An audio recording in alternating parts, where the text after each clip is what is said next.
While at American universities in early 1933, he undertook his third two-month visiting professorship at the California Institute of Technology in Pasadena.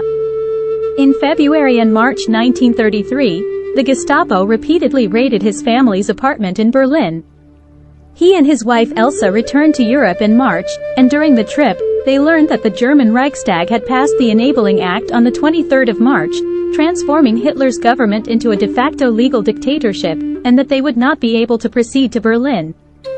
Later on, they heard that their cottage had been raided by the Nazis and Einstein's personal sailboat confiscated. Upon landing in Antwerp, Belgium on the 28th of March, Einstein immediately went to the German consulate and surrendered his passport, formally renouncing his German citizenship.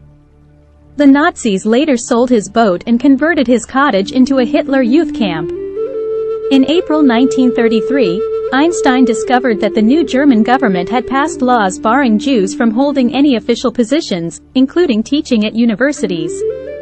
Historian Gerald Holton describes how, with virtually no audible protest being raised by their colleagues, thousands of Jewish scientists were suddenly forced to give up their university positions and their names were removed from the rolls of institutions where they were employed.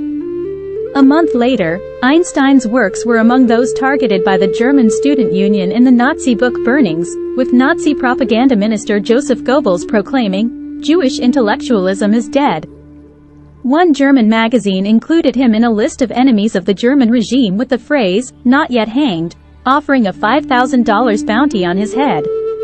In a subsequent letter to physicist and friend Max Born, who had already emigrated from Germany to England, Einstein wrote, "I must confess that the degree of their brutality and cowardice came as something of a surprise." After moving to the U.S., he described the book burnings as a spontaneous emotional outburst by those who shun popular enlightenment and, more than anything else in the world, fear the influence of men of intellectual independence. Einstein was now without a permanent home, unsure where he would live and work, and equally worried about the fate of countless other scientists still in Germany.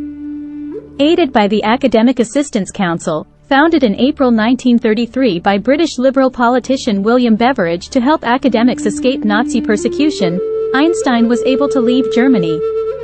He rented a house in De Haan, Belgium, where he lived for a few months. In late July 1933, he went to England for about 6 weeks at the personal invitation of British naval officer Commander Oliver Locker-Lampson, who had become friends with Einstein in the preceding years.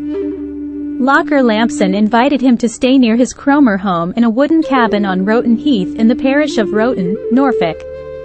To protect Einstein, Locker-Lampson had 2 bodyguards watch over him at his secluded cabin. A photo of them carrying shotguns and guarding Einstein was published in the Daily Herald on the 24th of July 1933. Locker-Lampson took Einstein to meet Winston Churchill at his home, and later, Austen Chamberlain and former Prime Minister Lloyd George. Einstein asked them to help bring Jewish scientists out of Germany. British historian Martin Gilbert notes that Churchill responded immediately, and sent his friend, physicist Frederick Lindemann, to Germany to seek out Jewish scientists and place them in British universities. Churchill later observed that as a result of Germany having driven the Jews out, they had lowered their technical standards, and put the Allies' technology ahead of theirs.